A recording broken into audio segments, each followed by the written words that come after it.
Bayonetta 3 is one of the original Switch games that made it pretty obvious the limited power of the hardware it was running on. The game doesn't have a specific Switch 2 upgrade, but the backwards compatibility boost makes some pretty noticeable differences here. Regardless, I won't waste any more of your time, so let's just get straight into it. According to Digital Foundry, the game runs at a dynamic 810p in docked mode, but I expect the Switch 1 to fluctuate heavily under this, as it almost never holds on to its target frame rate.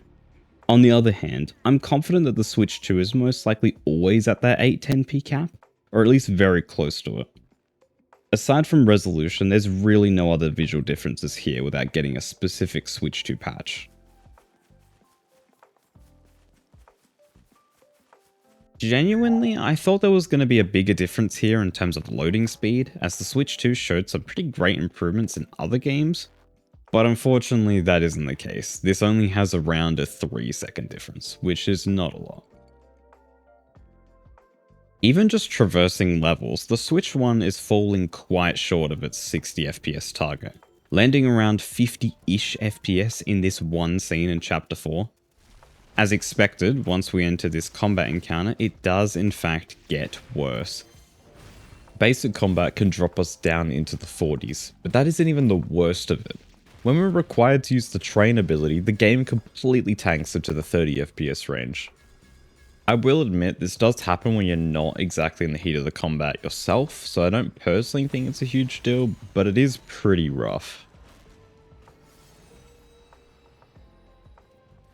If we switch over, terrible pun, to the same exact scenario on the Switch 2, it's been massively improved. There's not much to say here besides it's just a locked 60 FPS.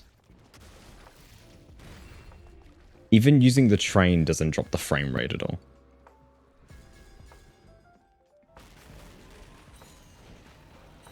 If we focus in on the original Switch for another example in the city map, semi-free roaming is the same story, around 50 FPS.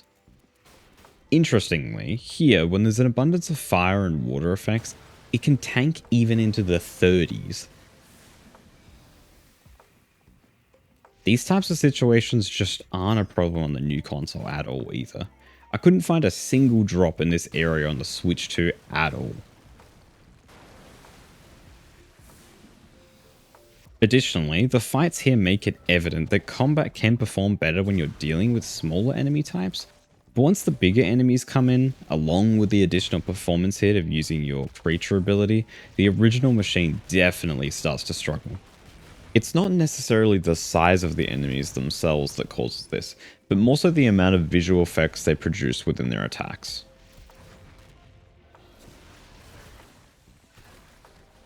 This is going to be a common theme throughout this video, but the Switch 2 again completely smooths out the performance issues here. And although I was expecting this to be the case, it does go a long way to fixing the game's problems through sheer brute force. It does make me wish I had waited to play through the game on here for myself.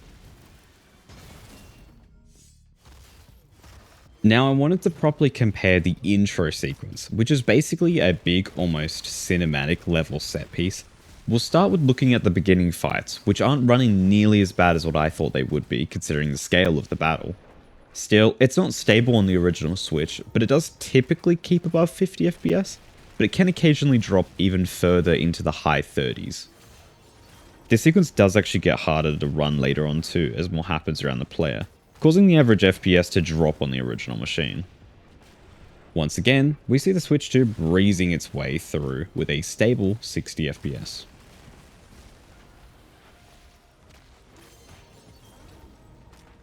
This would be a good time to explain that the cutscenes in this game and some gameplay sequences, which you'll see later, are locked to 30 FPS regardless of your console or settings. This is obviously to keep some level of stability for these, but it is kind of a shame as I'm sure the Switch 2 would have probably handled these perfectly at a higher frame rate.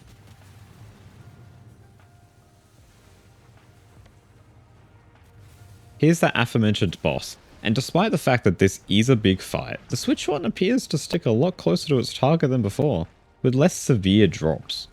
This is pretty surprising, but I do acknowledge it's obviously far from a perfect experience. But you know what makes it a perfect experience? The Switch 2. I think you guys get the point by now. Let's quickly take a look at another boss fight a bit later in the game. This specific fight highlights a particularly rough case for the Switch one. Truthfully, the performance really isn't ideal for a faster paced action game like this. But yet again, the new machine comes in and basically solves all the problems. As I mentioned before, some gameplay segments like this are capped at 30 FPS.